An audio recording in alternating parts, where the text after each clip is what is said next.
Precepts in sense, concentration in sense, wisdom in sense, liberation in sense, liberation of views in sense, cloud of lighted incense pouring into the Dharma realms, offering to the 3 jewels of the 10 directions. Namo incense offering Bodhisattva. Namo incense offering Bodhisattva. Namo incense offering Bodhisattva.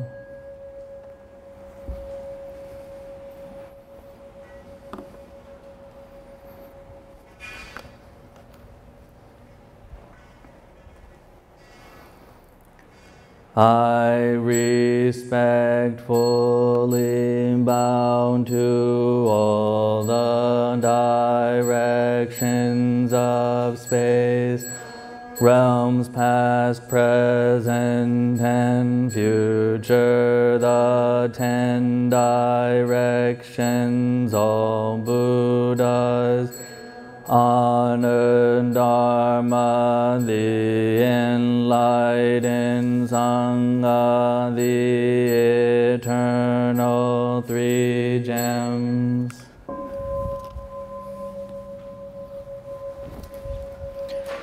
I respectfully bow to the Dharma Master, the Saha world, Shakyamuni Buddha, the future Buddha, Maitreya, wisdom, Manjushri, Bodhisattva, great practice, Samanda, Bandra, Bodhisattva, Dharma protector, Bodhisattvas, and Bodhisattvas assembling at the great holy mountain.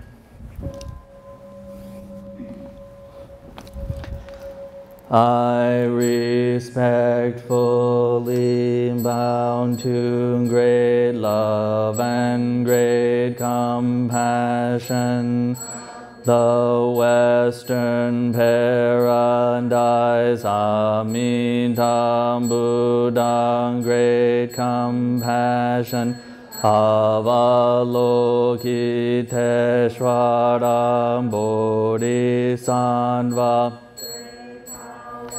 Mahastamam Pramdam Bodhisattva, great Vakshiti Garbha, and the Bodhisattvas in the pure ocean.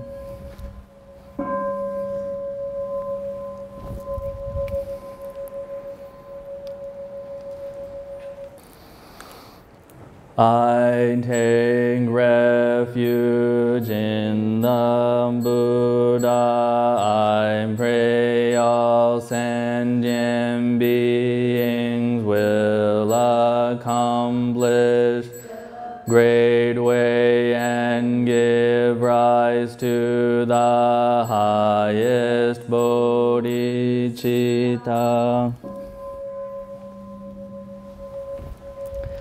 I take refuge in the Dharma. I pray all sentient beings will deeply understand the 3 baskets. Wisdom large like the ocean. I take refuge in the Sangha. I pray all sentient beings guide other beings without obstacles.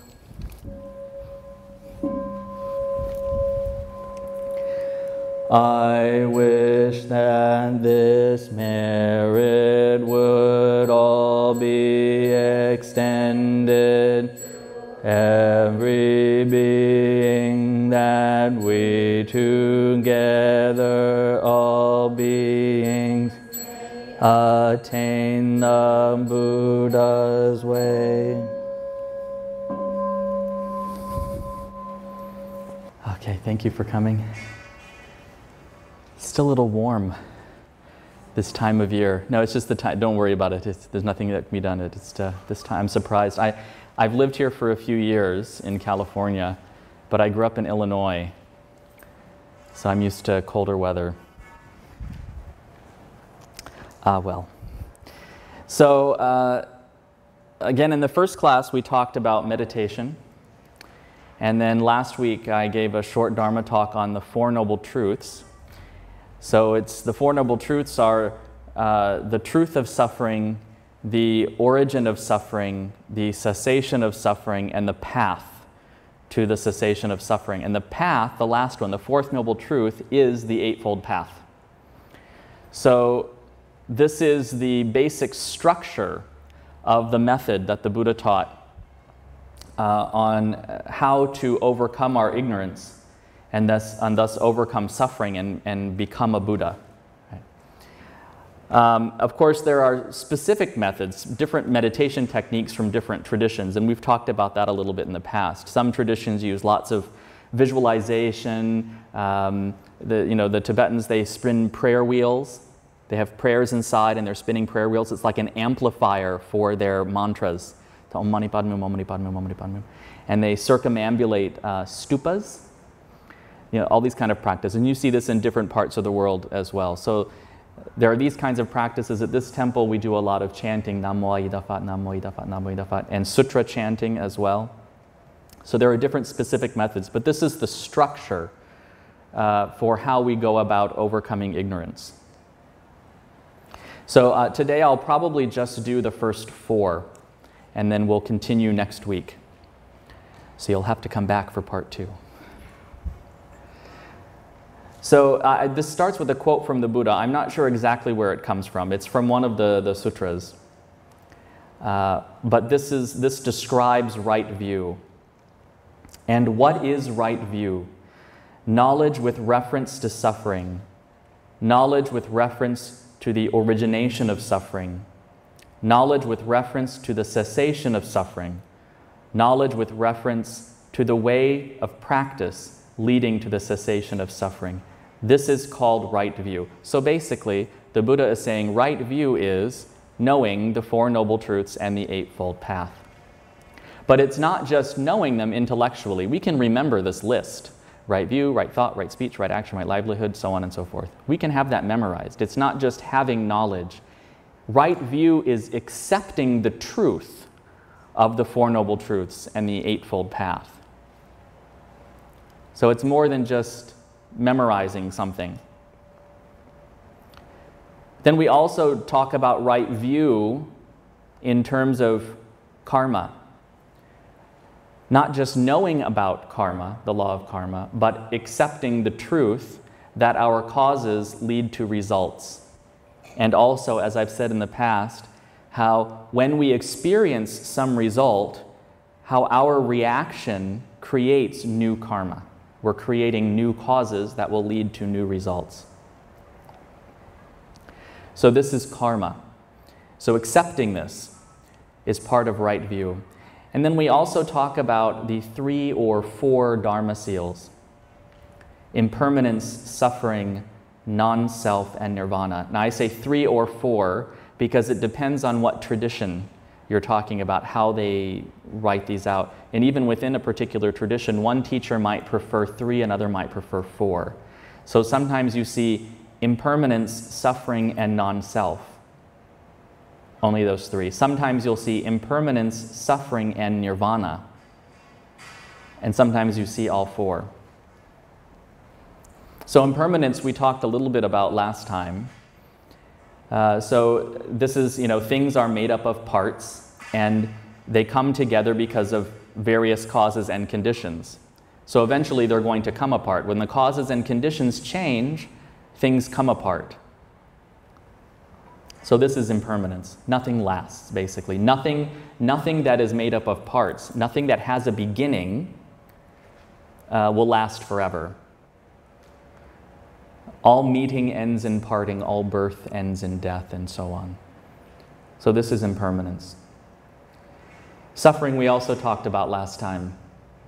The word for suffering, dukkha, actually, remember, it has this continuum of meaning, everything from dissatisfaction all the way up to full-on suffering. In English, suffering is a much more specific word. It's a stronger word. So the truth that we experience suffering, in part, or in large measure, because we don't really get impermanence. So, as I've said many times, we keep grasping at temporary things in order to have some kind of happiness. But what happens? Impermanence. And then we don't have that happiness anymore. Or even worse, we grasp at things that really give absolutely no happiness, and we experience immediate suffering. I'm thinking about somebody who thinks, well, if I'm rich, then I'll be happy, so I'm going to go kill people and rob a bank. That's suffering. You're smiling. You're not thinking about robbing a bank, are you? No, okay, good. Just wanted to check. So then, so we've talked about these two before, but non-self. Now, the reason why non-self is sometimes left out of this list of the 3 or the 4 Dharma seals is because they put it under impermanence. It's like a subsection of impermanence.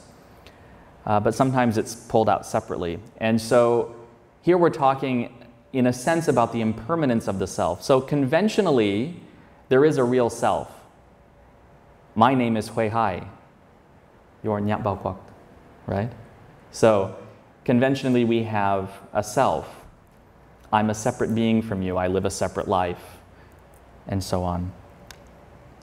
But just like outer objects that are made up of parts, so are we.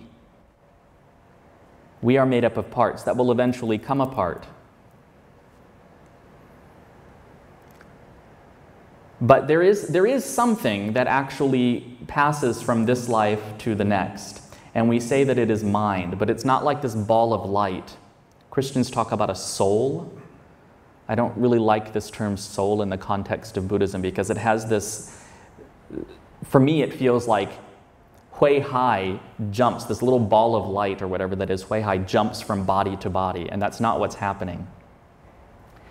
It is consciousness, but stripped of the personality, except for our habits. Basically, this is what jumps from life. This is what moves from lifetime to lifetime. It is the continuity of our habits.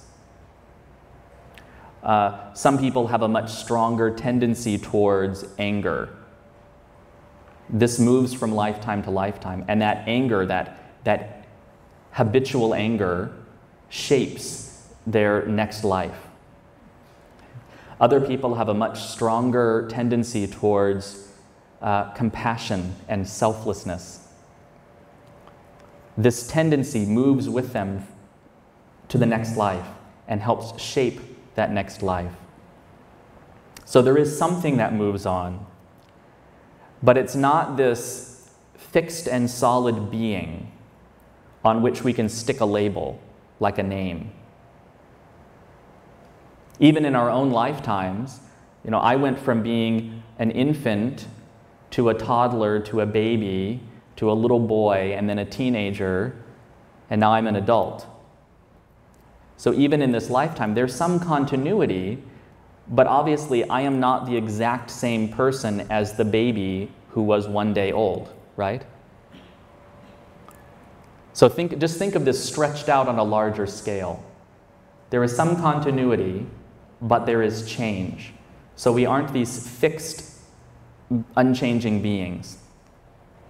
The change happens relatively slowly, though. It happens fast enough that when I explain it, intellectually we can grasp it, right? Going from a baby to a teenager and so on. But it happens slowly enough that we move through life with this false view of ourselves as these fixed beings. But just like outer objects that are constantly changing, we can't hold on to them and extract some lasting happiness from these changing things. We can't hold on to this idea of an unchanging self because it's not real. So this is what we're talking about when we talk about non-self. And then the last is nirvana. So in the Theravada tradition, Theravada means school of the elders.